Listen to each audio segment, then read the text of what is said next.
kita dapat ini cuma direncanain gitu dapat dana 81 miliar itu dari satu pemerintahan Jawa Barat, dan pemerintah Jawa dulu kan pasti punya anak buahnya gitu ya, dia punya kerjasama sama 10 perusahaan yang ada di Jawa Barat. Jadi 10 perusahaan itu yang benar-benar kayak go internasional gitu loh, kayak udah maju banget gitu buat membangun kerjasama dalam rumah sakit. Kita juga kan rumah sakit membangun itu harus ada kerjasamanya gitu, misalnya tanggung jawab kayak nama gitu ya, misalnya benar-benar enggak ini harus ditanggung jawabin keuangan dananya gitu.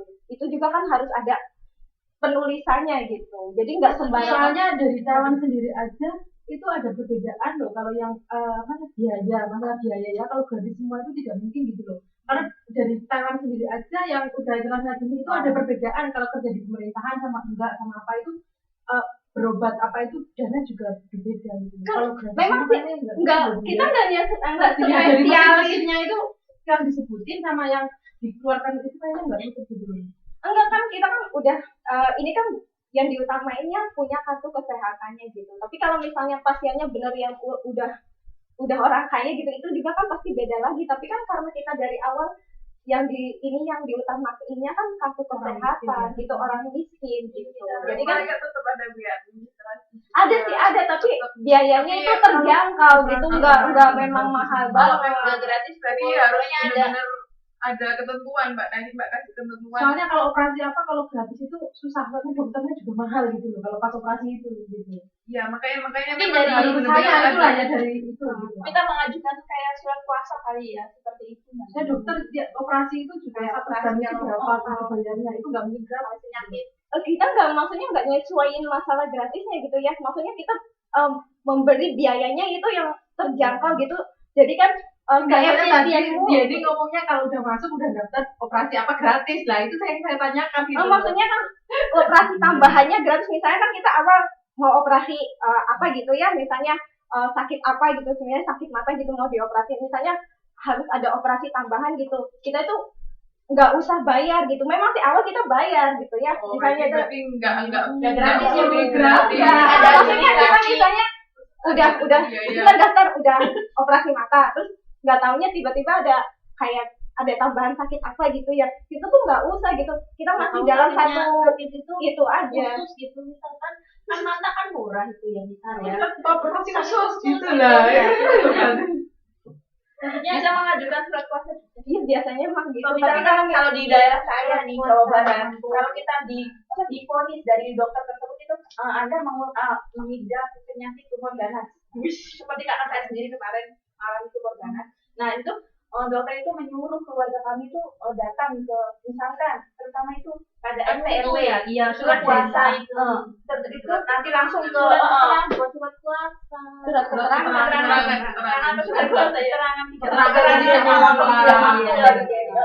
nah itu, tapi tetap ada administrasi lah, enggak gratis. Soalnya beli full itu berat gitu loh. Soalnya dari biaya dokter. Soalnya dokter kalau nggak ada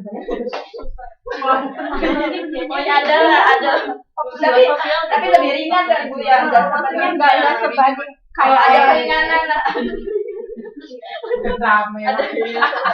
kayak ada lagi yang lanjut tadi kan Mbak yang menerangkan cara mengatasi masalah bisnis ya, di situ kita kan ada itu analisis S1 sama itu definisinya apa dan contohnya apa. Jelas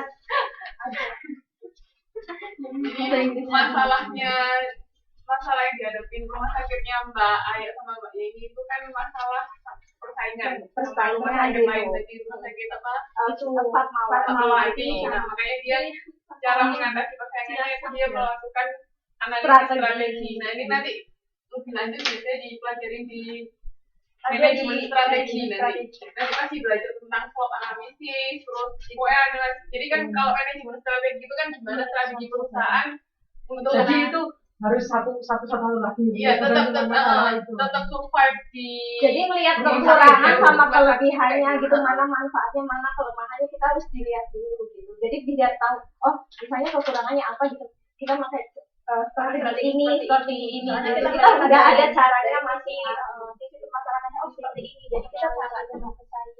strateginya seperti apa nih? Itu kan ditanyain.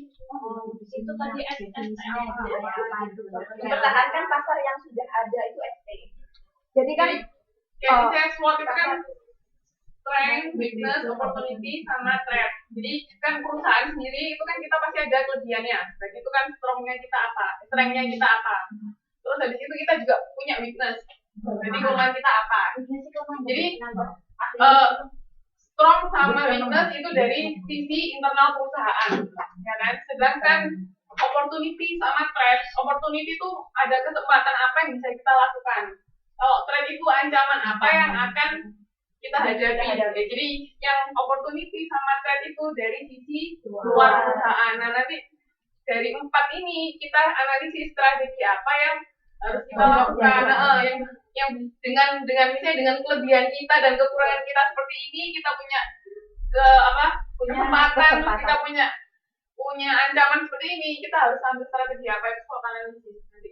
Jadi gratis itu kelebihannya seperti itu, makanya dia pilihnya seperti itu, kayak itu loh, paham? Jadi itu nanti dipelajari lebih lanjut di manajemen strategi, pasti ada SWOT analisis, terus masih ada lagi analisis kekuatan, kelemahan, kesempatan. Kalau yang suka strategi biasanya tertarik kan, kalau misalnya suka. Dan kalau kita ini kan dari sisi pemasaran kan, kita bahas tentang jasanya seperti apa. Nanti kalau itu sudah, kalau strategi itu biasanya urusan manajemen level atas. Jadi bukan kan, kalau kita belajar di sini kita kan lebih cara memasarkan kita menekankan karyawan itu gimana supaya bisa melayani pelanggan dengan baik. Itu kan istilahnya level menengah ke bawah. Tapi kalau sudah strategi, urusannya menengah ke atas. Karena yang mengambil strategi itu kan pasti orang yang udah kan manajer atau CEO, udah keahliannya gitu. udah keahliannya kan. Kita kan di sini juga kan menyaring yang utama itu kan dalam diversifikasi ini kan bekerja sama para ahlinya di bagian masing-masing. Berarti Bu, kalau mau buka suatu restoran atau perusahaan itu seperti strategi dari awal tadi gitu ya Bu ya. Ini belum keuangannya loh, keuangan dulu dirumuskan. Kan Kalau kalau keuangan kan Mbak harus lebih detail lagi ya. Mbak dapat dananya gimana, dapat dananya seperti apa, modalnya kayak gimana, terus biaya yang kita keluarkan berapa, kita ekspektasi berapa produk kita yang dibeli, kalau saya rumah gimana mengatasinya ya kan. Itu loh di manajemen keuangan. Jadi sebelum itu harus pertama itu ya susah banget. Iya, memang harus, maksudnya istilahnya nggak cuma kayak kalau perdagangan kalau dagang kan kita tinggal beli terus jual kita tinggal naikin harga lebih dari yang kita beli kan cuma gitu. Tapi kalau memang usahanya buat warung apa itu harus kayak gitu ya, harus ada kerjasama sama yang kalau besar malah juga harus cari, misalnya kita cari investor kan, kita dana nggak cukup, kita harus gimana caranya ngelobi siapa yang mau invest ke perusahaan kita, itu jauh lebih rumit. Jadi nggak apa-apa, latihan, kalau nggak dicoba kan juga. Jadi kan kalau buat kayak gini kan biar tahu gitu. Apalagi bank itu kan nggak mungkin kita buat asal-asalan gitu loh. Kalau bank itu kalau nggak dari komite apa-apa gitu kita nggak tahu ya. Nanti orang itu lama gitu ya Mbak ya. Yang enak itu restoran sama salon bisa ngerencanain sendiri. Tapi kalau misalnya kayak bank, rumah sakit atau pesawat itu harus memfokuskan benar-benar yang ada kita yang dilihat gitu loh. Tapi jasa masih lebih gampang daripada manufaktur. Manufaktur kan tambah gimana cara mesin apa ya, gimana itu lebih ada dari penjualan. Pikirin aja ibu. Tanya nanti ke ibu gimana. Oke, itu kan juga harus diperhitungkan ya. Manufaktur apalagi kalau manufaktur pasti skala besar kan, nggak mungkin dia produksi cuma satu biji doang kan, produksi mesin mesinnya rutin. Jadi sebelum buka usaha itu harus dianalisis benar-benar ya dari sana. Iya, kalau memang mau serius bisnis ya harus dianalisis. Manajemennya harus menguasai ya. Insya Allah ini. Makanya kan belajar manajemen. Iya, makanya kan kalau itu manajemen keuangan itu mau brand. Iya. Nggak bisa mana Ini ini juga mana. itu lah. Ada juga bisa belajar saham itu kan juga manajemen keuangan. Iya, saham itu bisa masuk manajemen keuangan. Atau tidur keuangan. Persebaya waktu itu loh, nggak ada komen, nggak ada suara.